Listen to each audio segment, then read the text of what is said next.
Welcome to my channel. My name is Tim Russell. I'm the president of Hyperpreterism Honorary Doctorates and other funny stuff Research Institute in Ardmore, Alabama. Like Don's research, mine is at my house too.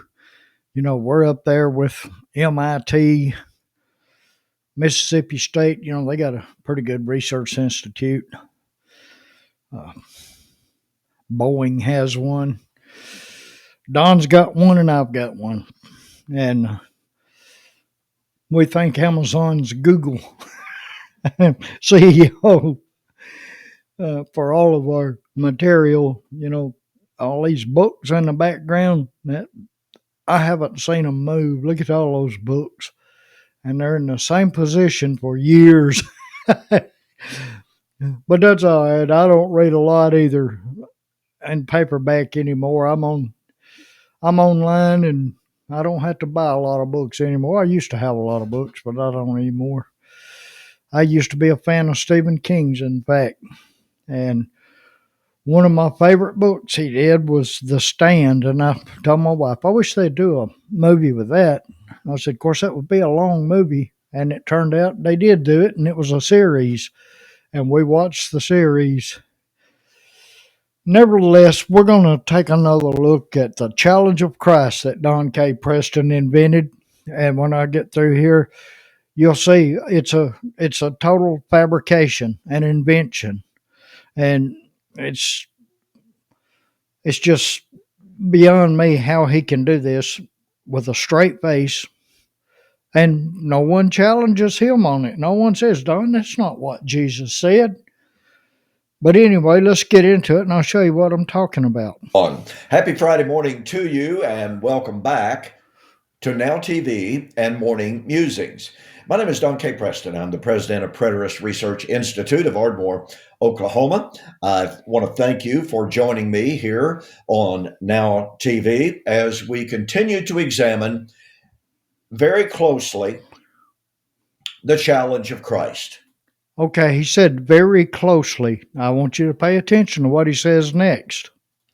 The challenge of Christ is found in John chapter 10, verse 37, where Jesus said, do not believe me for my words' sake, believe me for my works. Okay, that's very closely. If y'all paid attention to my intro, you know that's not what John 10:37 says. He's been doing this challenge of Christ for almost 5 years.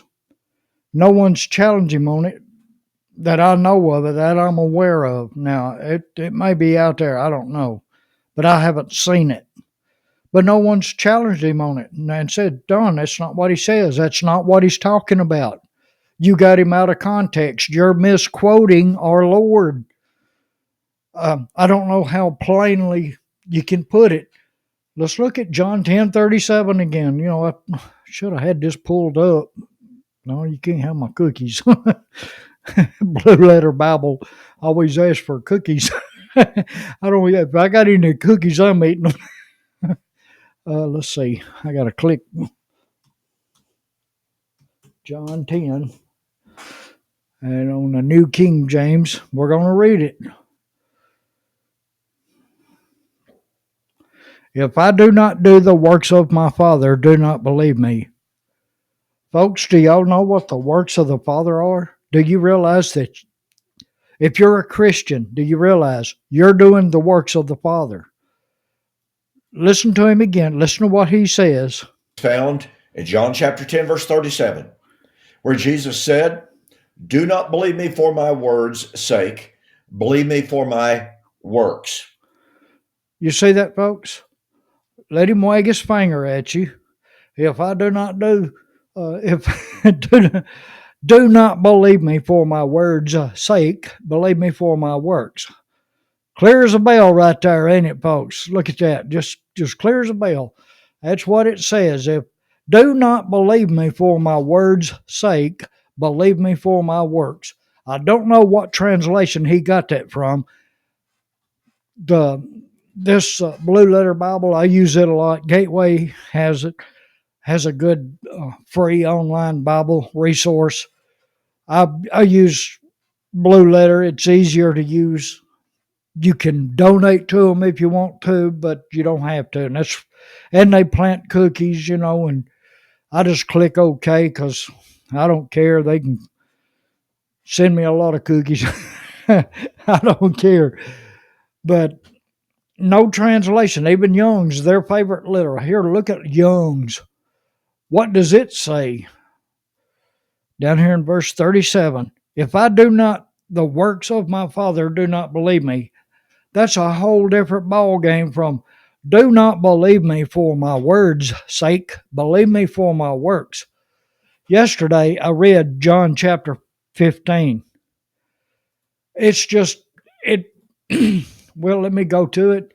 It is a great chapter in John to refute everything Don K. Preston has to say about this challenge of Christ of his he invented. Let me go to chapter 15. I don't think a space will matter. Yeah, that's you go down here. Uh,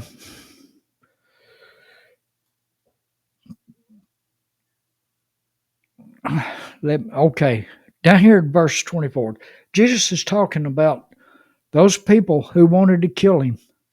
If I had not done among them the works which no one else did, they would have no sin. But now they have seen and also hated both me and my Father. But this happened that the word might be fulfilled, which is written in their law. They hated me without a cause. Folks, it's not about 80-70 as Don K. Preston's trying to make you think. If I do not do what I say I'm going to do, that's what he says next. Let's go to, I want you to hear what he says next. But we've already established he don't know what John 10:37 says. And I want to remind you too, a lot of my videos, I just wiped them out, took them down because nobody's viewing them and nobody's listening to them. So I just got rid of them, starting over again. But this has been going on for nearly 5 years, and he will not read John 10:37. And let's listen to what he has to say for the next verse. What Jesus is saying here is, hey, look, if I don't do what I say I'm going to do, then don't believe me. He had done the works of the Father. He had already done that. It's not what he's going to do. It's if I do not do the works of my Father, do not believe me. He was doing the works of the Father. Remember, folks, in chapter 8, he told them, you do the works of your father. I do the works of my Father. Your father is the devil. Mine is Father in heaven. And he was doing the works of his father. They were doing the works of their father. They said, our father is Abraham. He said, if Abraham was your father, he told them, I know that you are descendants of the flesh of Abraham. I know that. But if you were doing the works of Abraham's father, you would be doing what Abraham says. You would believe me. That's the works of the Father, not necessarily the miracles and signs.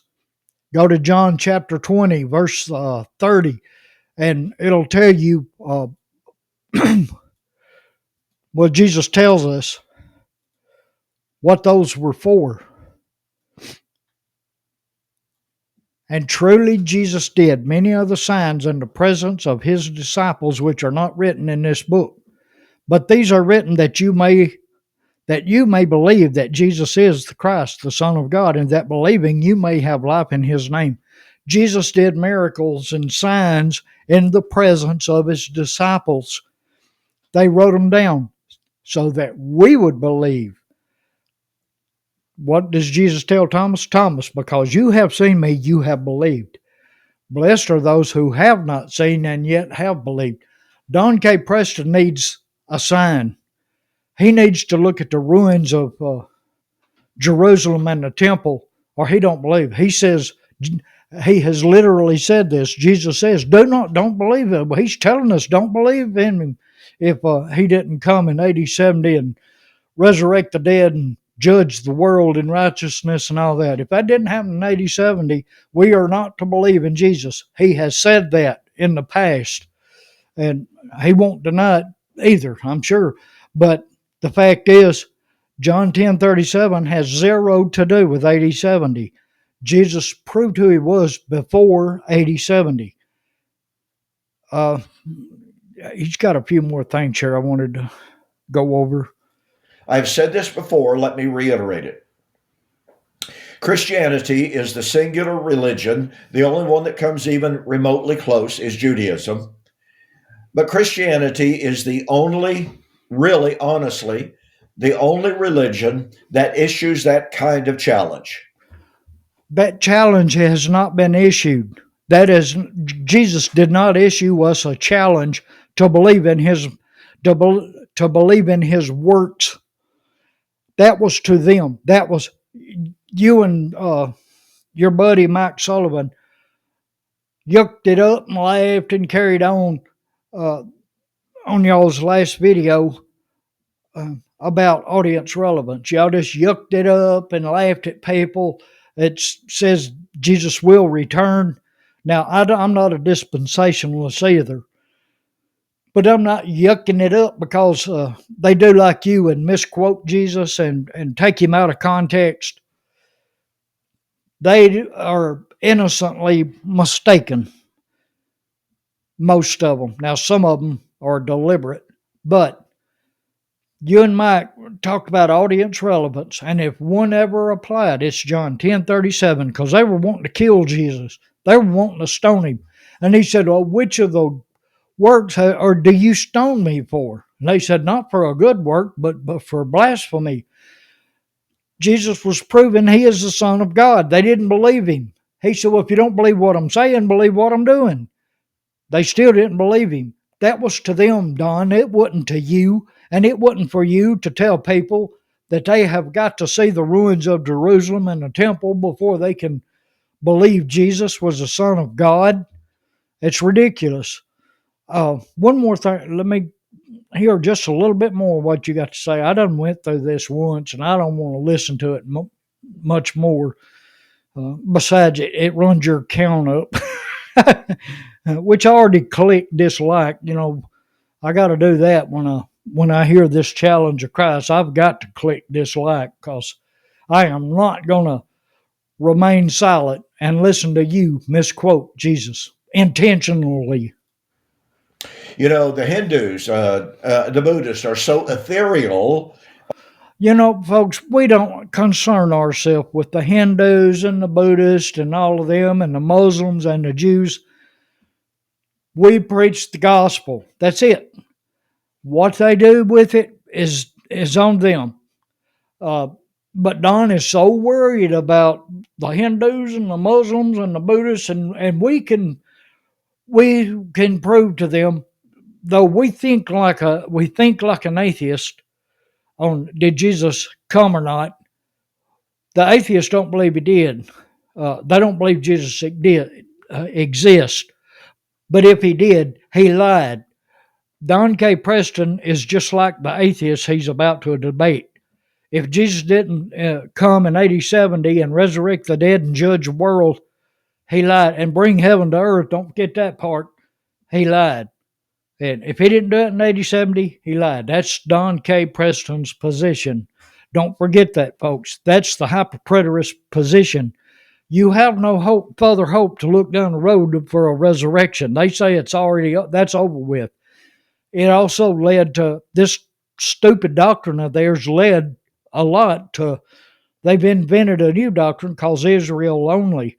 It only applies to the Jews. None of us have anything to do with the scriptures. They're teaching now that the Gentiles were the lost tribes. That's what a Gentile is.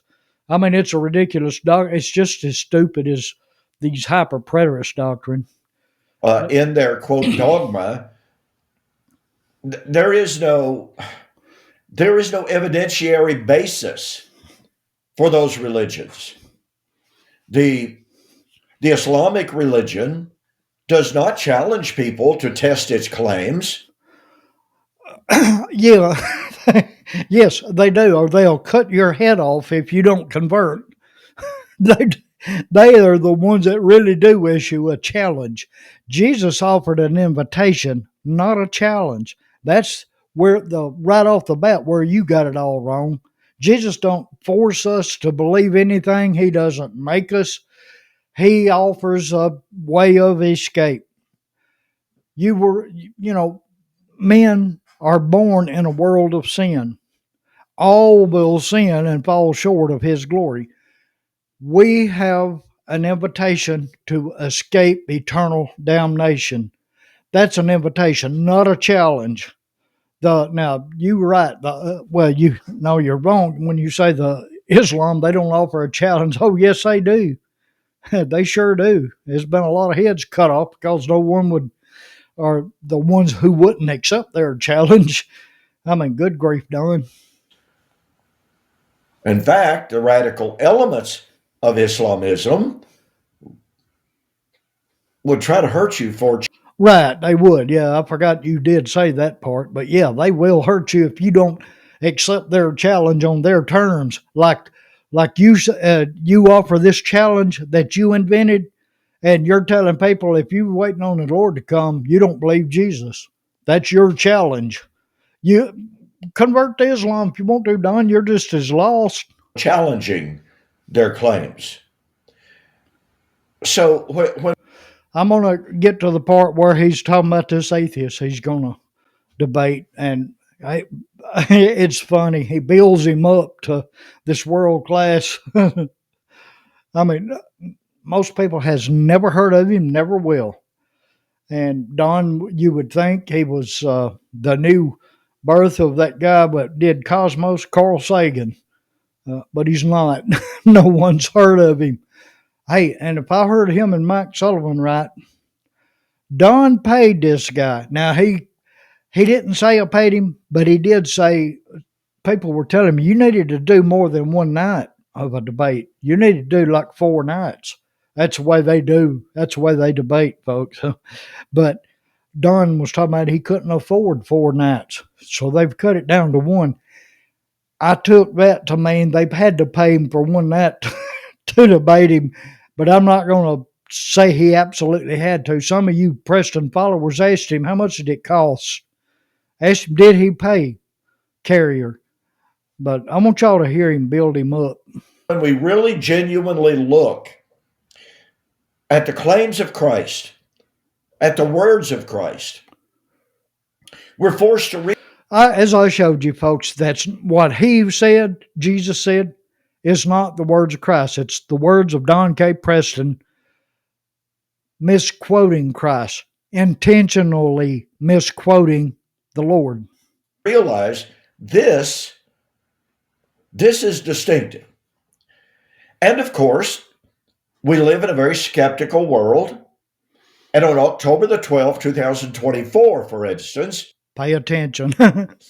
I'm going to be debating Dr. Richard Carrier. He is a very, very prominent, very famous doctor of history, PhD, and he says Jesus lied.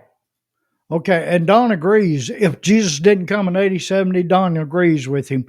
I want you to look at something, folks. It is true. Richard Carrier, I looked him up on Google. I'd never heard of him. And I know most of y'all have never heard of him.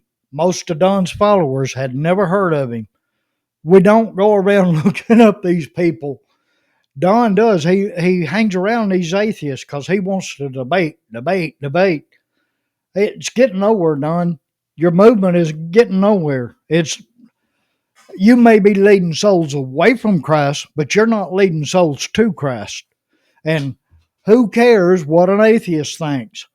We can't if they can't be convinced by the word, by the gospel, that's what we preach, not some off the wall doctrine that Max King come up with. But let me get over here and do a split screen.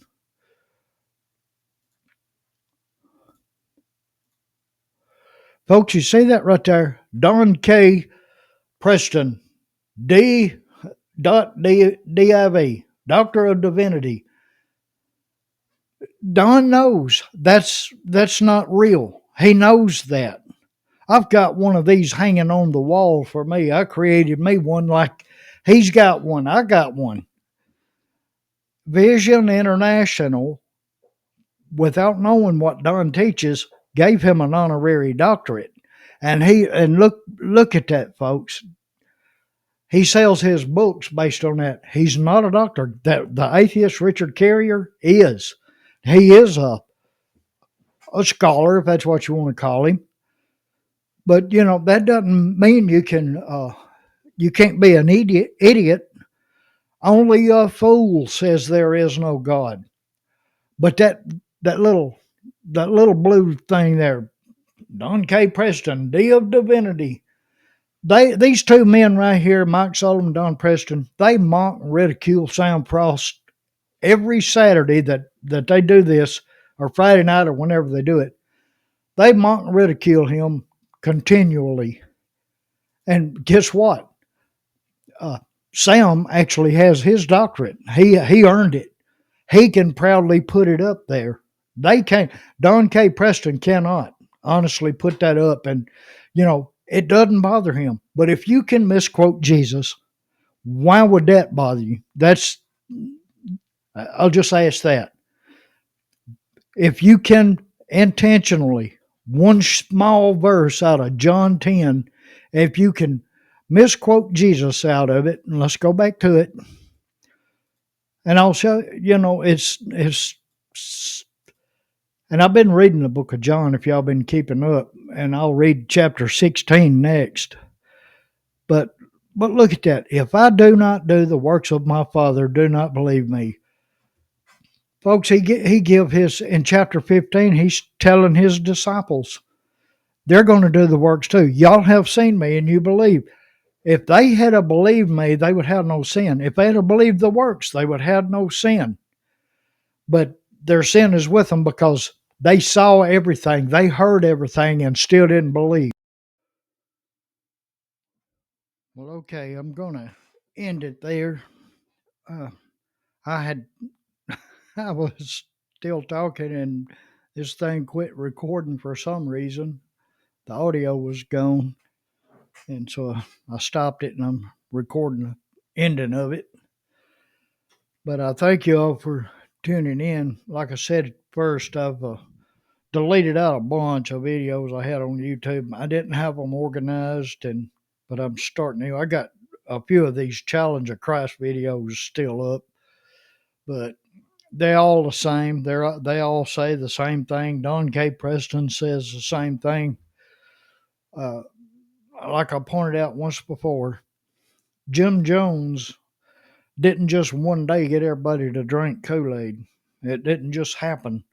They practiced that. They drank Kool-Aid every day while he preached. And I see this doctrine of Don K. Preston's as Kool-Aid, this challenge of Christ that people have soaked in like a sponge. A lot of people, what's different? What difference does it make? It means the same thing. No, it does not mean the same thing. The works of the Father is not the same thing as what Don K. Preston is saying. If I do not do what I say I'm going to do not believe me. Jesus didn't say that. He said, if I do not do the works of the Father, do not believe me. He told his disciples, you will do greater works than these.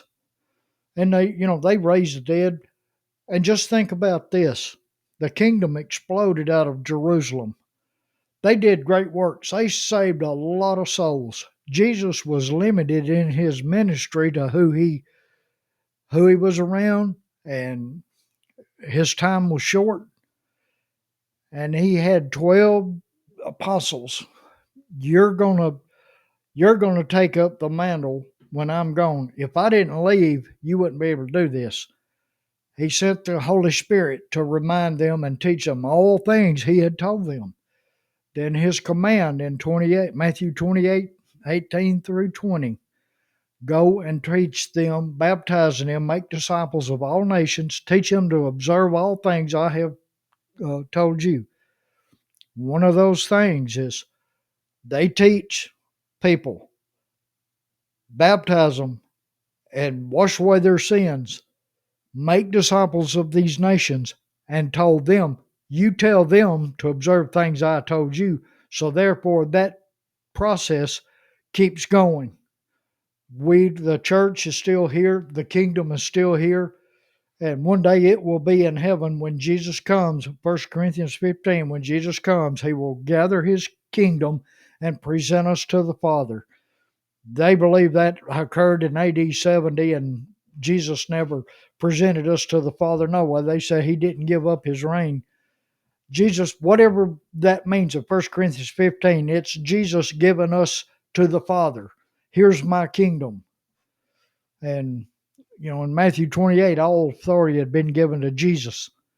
Then Paul says, and when he returns, he will give us, and the resurrection happens, he will present us to the Father. And they get all twisted up trying to explain that, and they don't have an answer for it. They never will because they don't believe what it says. But anyway, thank you for tuning in. And if you got time, look at some more of my pictures I'm putting up of my wrecking crew I have here. And I appreciate you tuning in. That's all I've got for today. And I'll see you next time.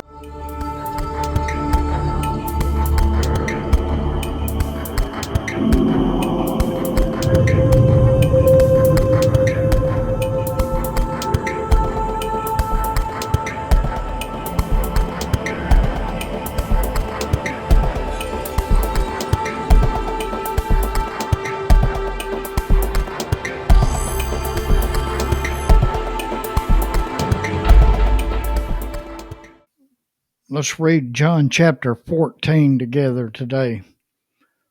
You'll notice at the first, I put up John 10:37, 38, and I just wonder.